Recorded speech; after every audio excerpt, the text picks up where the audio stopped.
Plot 232 pasuri që përfshin nga pronat e paluajtshme tek llogaritë bankare me vlerë rreth 2 milion euro u sekuestruan si pjesë të një operacioni të SPAK kundër grupit të strukturuar kriminal të Jetmir Pepës që trafikoi 7.5 ton kokainë nga Amerika Latine drejt Europës. Jetmir Pepa alias Marashi, një personazh i njohur për policin por edhe për publikun për shkak të disa ngjarjeve ku është përfshirë, mbetet i lirë në arrati, ndërsa në pranga ka përfunduar i vllai Lulzim Pepa dhe 2 persona të tjerë të identifikuar si Florian Marku dhe Anton Kola. Të arrestuarit janë vetëm 3 nga 11 shtetas shqiptar për të cilët gjykata e posaçme caktoi masat e sigurisë arrest në burg mbi bazë të një hetimi të SPAK të nisur në vitin 2023 për trafik ndërkombëtar të drogës dhe pastrimin e produkteve të veprës penale.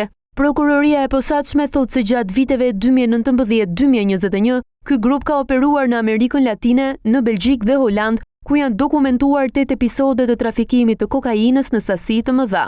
Hetimet kanë provuar se grupi në krye të cilit besohet se qëndron Jetmir Pepa dhe i vllai kanë trafikuar ose tentuar të trafikojnë nga vendet e Amerikës Latine në rreth 7.4 ton kokainë. Sasia më e madhe e dokumentuar në këtë dosje është rreth 2 ton kokainë, ngarkesë nisur nga Ekuadori me destinacion portin e Rotterdamit në Holand. Hetimi i SPAK ka konfirmuar lidhjet e grupit të shqiptarëve deri në Peru, nga ku në vitin 2020 tentuan të trafikojnë mbi 1 ton kokainë drejt portit të Rotterdamit në Holand.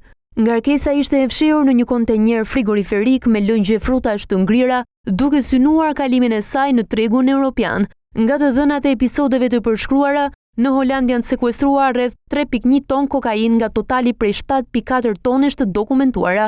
Pasuritë e sekuestruara mbi bazë të këtij hetimi përfshin 60 pasuri të paluajtshme, si toka, apartamente dhe hotele me vendodhje në Tiranë, Kamëz, Lezhë, Shëngjin, Sarandë dhe Himar. 89 automjete të llojeve të ndryshme si dhe 72 llogari bankare, sikurse kuota dhe asete të disa shoqërive tregtare me një vlerë totale rreth 2 milion euro. Operacioni ishte finalizimi i një hetimi të gjatë të zhvilluar në bashkëpunim me Eurojust, Europol dhe autoritetet ligjzbatuese në Francë, Holand dhe Mbretërinë e Bashkuar, ndërsa SPAK falenderon edhe policinë e shtetit për bashkëpunimin.